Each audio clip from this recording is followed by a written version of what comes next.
নমস্কার দর্শক, আজ আমরা যে ওষুধটার সম্বন্ধে আলোচনা করব সেটি মূলত একটি অ্যান্টিবায়োটিক ওষুধ।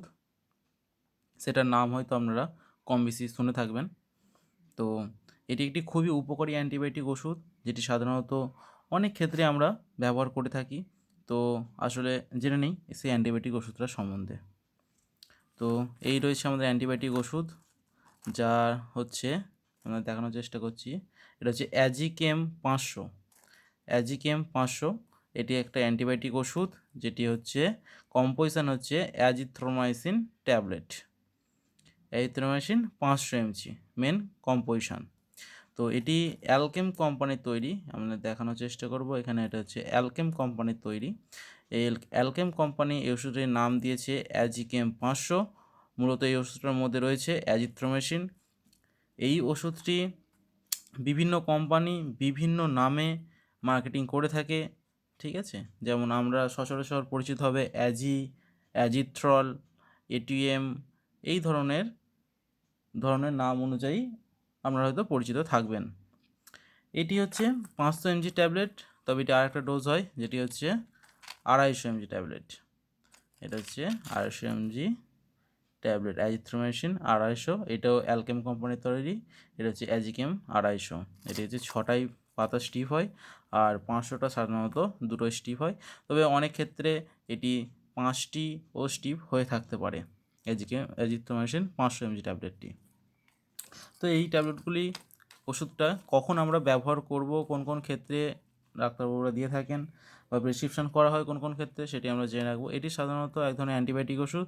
তো আমরা যখন শরীরে কোনো রকম ইনফেকশান হবে, যেমন ধরুন যে লাংসে কোনো রকম ইনফেকশান হচ্ছে বা সর্দি কাশি এই সমস্ত কোনো ইনফেকশান হচ্ছে, হ্যাঁ, এছাড়াও যদি অনেক সময় দেখা যায় এটা আম, হুম,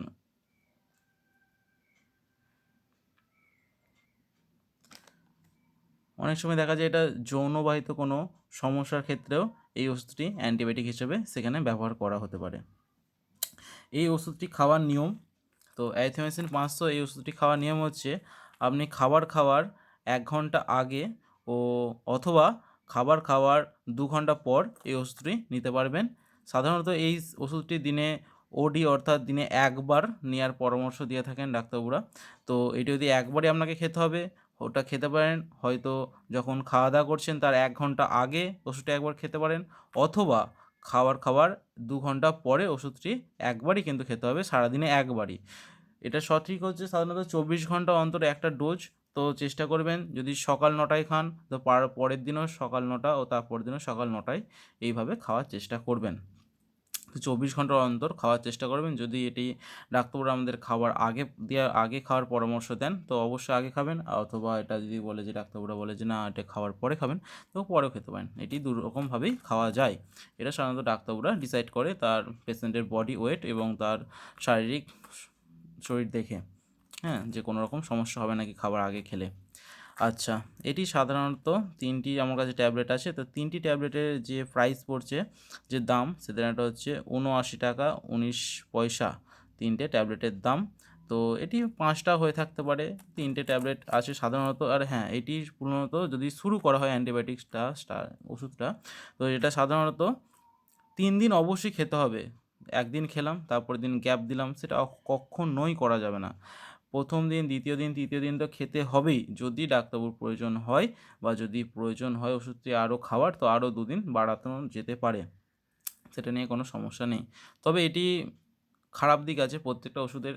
খারাপ দিক বলতে কী বলে, যে কখন কখন না খাওয়ার পরামর্শ দেন ডাক্তারবাবুরা, কোন কোন কন্ডিশনে যে পেশেন্টরা খাবে না, কেমন কেমন পরিস্থিতিতে ওষুধটায় না খাওয়ার জন্য ডাক্তারবাবুরা বারণ করেন। তো সেটি হচ্ছে যদি কারো লিভার ডিজিজ থেকে থাকে, লিভারে কোনো রকম সমস্যা থেকে থাকে, তো সেই ক্ষেত্রে ডাক্তারবাবুরা অবশ্যই বলেন যে এই ওষুধটি এড়িয়ে যাবেন। অথবা কারো কিডনি ডিজিজ থাকে, সেই ক্ষেত্রেও ওষুধটি খাওয়ার পরামর্শ ডাক্তারবাবুরা দেন না। আর অ্যালকোহল গ্রহণ করার পরে কোনো রকম ওষুধ খাওয়া উচিত নয়। তো অ্যালকোহল খাওয়ার সময় এই ওষুধটি খাবেন না। এটি প্রেগনেন্সির সময় খাওয়া যেতে পারে, কোনো সমস্যা হয় না আপাতত। তবে হ্যাঁ, অবশ্যই ডাক্তারের কনসাল্ট নিয়ে থাকবেন। তবে এটি প্রেগনেন্সিতে আশা করি কোনো রকম সমস্যা করে না। তো এই ছিল আজকের ভিডিওটা। এটি আপনাদের খুবই উপকারী একটি ভিডিও। এটি জ্বর সর্দিতে সবথেকে বেশি ব্যবহৃত হয়। জ্বর সর্দির ক্ষেত্রে ডাক্তারবাবুরা আপনারা যাবেন, যে কোনো জ্বর সর্দির ক্ষেত্রে 2 দিন যদি জ্বর থাকে তো অ্যান্টিবায়োটিক অবশ্যই ডাক্তারবাবুরা সেখানে অ্যাজিথ্রোমাইসিন দিয়ে থাকেন। তো এই ছিল আজকের ভিডিও। নমস্কার।